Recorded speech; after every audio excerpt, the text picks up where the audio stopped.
Thanks for joining us on the program. Away from June 12 now, let's talk about the 10th Assembly inauguration on Tuesday. As at the time of filing this report, there will be contest at both chambers of the National Assembly, that's the Senate and the House of Representatives. The coast was clearer for Tajuddin Abbas as two aspirants, Mukhtar Batara and Yusuf Gagdi, stepped down for him yesterday while paying a visit to the president. Right Honorable Mukhtar Batara, are you right Honorable graciously accepted to step down and endorse the candidature of Honorable Tajuddin Abbas for the speakership of the Federal House of Representatives. The President was quite touched by their gesture because what binds us together is superior to whatever that divides us. We are one big NPC family, and together we shall cause the reform on Tuesday. Well, that is for the House of Representatives. For the Senate, the governing party's choice of Senator Godswill Akpabio and Senator Jibrin Barau will have to contend with a host of other aspirants. Let's now speak to a former member of the House of Representatives, Honorable Bernard Mikko. Thank you for joining us on the program. What exactly do you expect at the inauguration on Tuesday, especially with presiding officer's election? Well, thank you very much for having me. I think the narratives we have had about the House of Reps, the seeming consensus in the House of Reps, have not been achieved. We've not had any about the Senate. And the events that we look up to as a former member of the National Assembly tomorrow will be very interesting. I have listened to stakeholders talk about the issue of a consensus by forces outside the chambers itself. I think it will be very unfortunate if people begin to set an agenda outside the National Assembly itself for the emergence of principal officers. If you cast your mind back to the period running up to the presidential primaries, we had all these narratives of how a particular aspirant from the north has been crowned, so to say, as the choice of the APC in Nigeria. But again, we also had swiftly by a progressive governors forum, APC governors forum, saying otherwise, that they would rather prefer, and they took a position behind the current president. I think that is what democracy is all about. Today is June 12th, a day that has been declared as a democracy day, because today, 30 years ago, one of the best free and fairest elections in the history of our country was conducted. And that election was conducted on a Muslim ticket.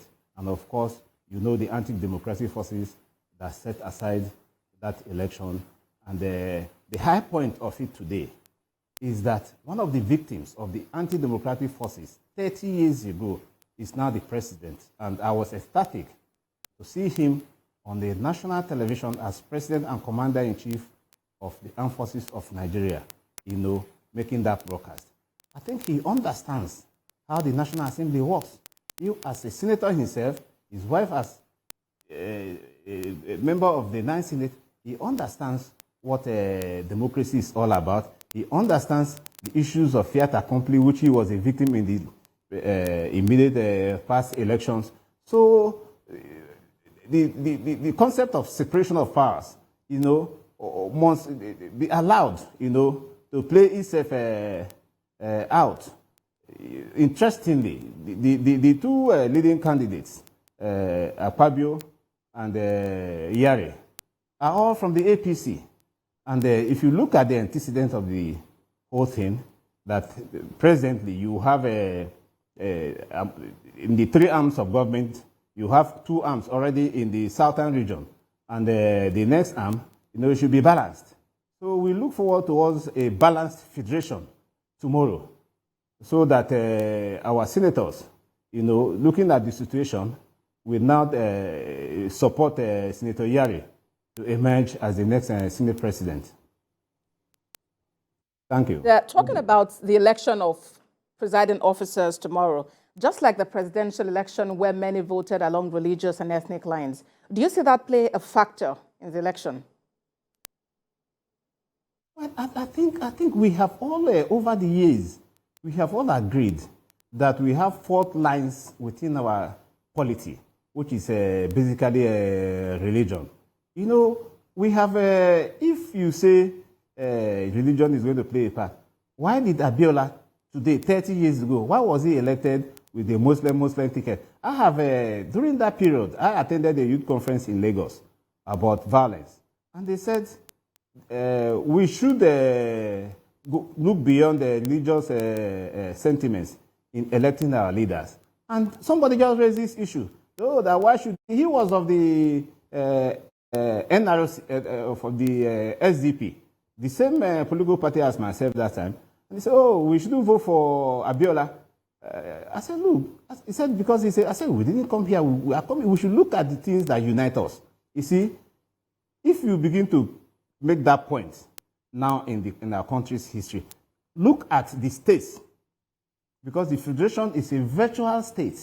The main states, the federating units, are the core development units of our country.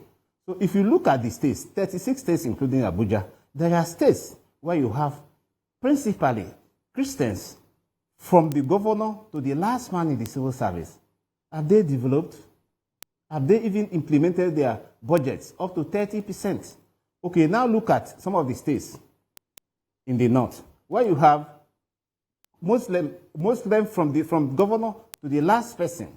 Have they also developed? Okay, look at in the middle belt, where you have a duration of the two, a mixture of either Christian governor or Muslim governor with Christian deputy and vice versa. Have they also developed? That shows you that nobody has taken the statistics that our problem in this country is religion. So all right, so you're of the view that ethnicity and religion would not play a role in determining who the presiding officers would be. But I'm curious, do you have a preferred candidate among these aspirants?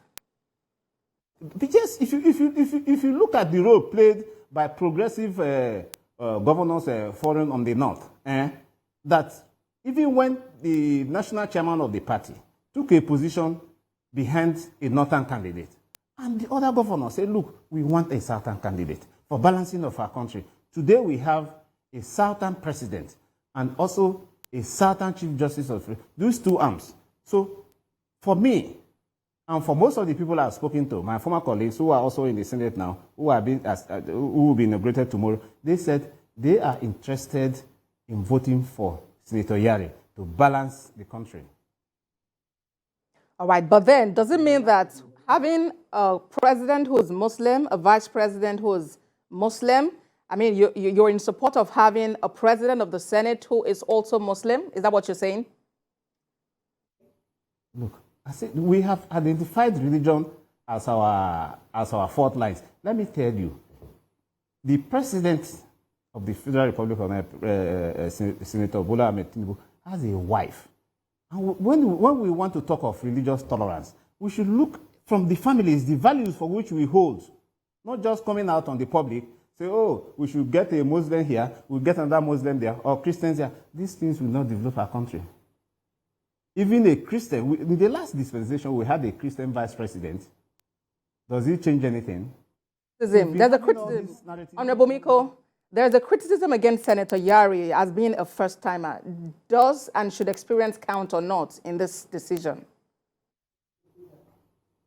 Senator Yari was a member of the House of Reps. He was also a two-time governor.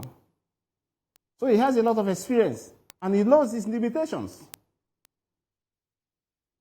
So I think then, Honorable Bernard Mikko, a former member of the House of Representatives, thank you so much for talking to us on the program today. Thank you very much for having me. Before we go, let's remind you that Tuesday will be another important day in Nigeria's political space when the 10th National Assembly will be inaugurated. The complex is already wearing a new look, and we are looking forward to the event already. We'll see how all of that plays out. That's our program today. Watch a repeat broadcast at midnight and 6 a.m. on Tuesday. I am Abosede Adeniran Aderemi.